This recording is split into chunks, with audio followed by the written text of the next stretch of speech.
దర్పల్లి మండల కేంద్రంలో 100 పడకల ఆసుపత్రి నిర్మాణం కోసం Nizamabad rural MLA doctor Bhupathi Reddy భూమి పూజ చేశారు. ఎమ్మెల్సీ కవిత పుట్టినరోజు సందర్భంగా రాజలక్ష్మి సమేత లక్ష్మీ నరసింహస్వామి దేవాలయంలో యు సంతోష్ ఆధ్వర్యంలో ప్రత్యేక పూజ అర్చన కార్యక్రమం నిర్వహించడం జరిగింది.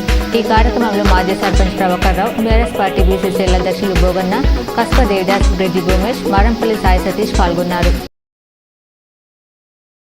కురుమ కార్పొరేషన్ ఏర్పాటు చేసినందుకు రాష్ట్ర ముఖ్యమంత్రి రేవంత్ రెడ్డికి మంత్రి మండలికి ధన్యవాదాలు తెలుపుతూ నగర అధ్యక్షులు కేశవేణు ఆదేశానుసారం ఈరోజు కాంగ్రెస్ భవన్లో యువజన కాంగ్రెస్ జిల్లా అధ్యక్షులు విక్కీ యాదవ్ ఆధ్వర్యంలో ముఖ్యమంత్రి రేవంత్ రెడ్డి చిత్రపటానికి పాలాభిషేకం చేశారు. మాక్లూర్ మండలం మామిడిపల్లిలో సుభాష్ గౌడ్కు చెందిన ఈతవాడం దగ్ధమైంది. ఆర్మూర్ ఎమ్మెల్యే రాకేష్ రెడ్డి ముఖ్యమంత్రి రేవంత్ రెడ్డిపై గానీ, నియోజకవర్గ ఇన్ఛార్జ్ వినయ్ రెడ్డిపై గానీ అనుచిత వ్యాఖ్యలు చేస్తే చూస్తూ ఊరుకునేది లేదని ఆర్మూర్ నియోజకవర్గ యువజన కాంగ్రెస్ వైస్ ప్రెసిడెంట్ బైండ్ల ప్రశాంత్ అన్నారు. ఎమ్మెల్యే రాకేష్ రెడ్డి సోషల్ మీడియాలో అనుచిత వ్యాఖ్యలు చేస్తే సహించేది లేదని బీజేవైఎం పట్టణ అధ్యక్షుడు కలిగోట ప్రశాంత్ అన్నారు. ఆర్మూర్ పట్టణంలోని ఎమ్మెల్యే క్యాంప్ కార్యాలయంలో బీజేవైఎం నాయకులు మీడియా సమావేశాన్ని నిర్వహించి మాట్లాడారు.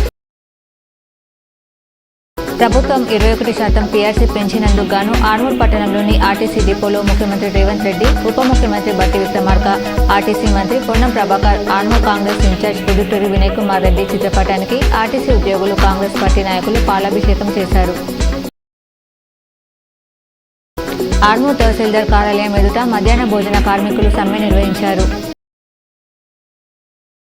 రిచ్పల్లి మండల కేంద్రంలోని నడిపల్లి గ్రామ పంచాయతీ టైపజార్ వేలంపాట బుధవారం నిర్వహించారు. 5 వ్యాపారులు 50,000 డిపాజిట్ చెల్లించి వేలంపాటలో పాల్గొన్నారు.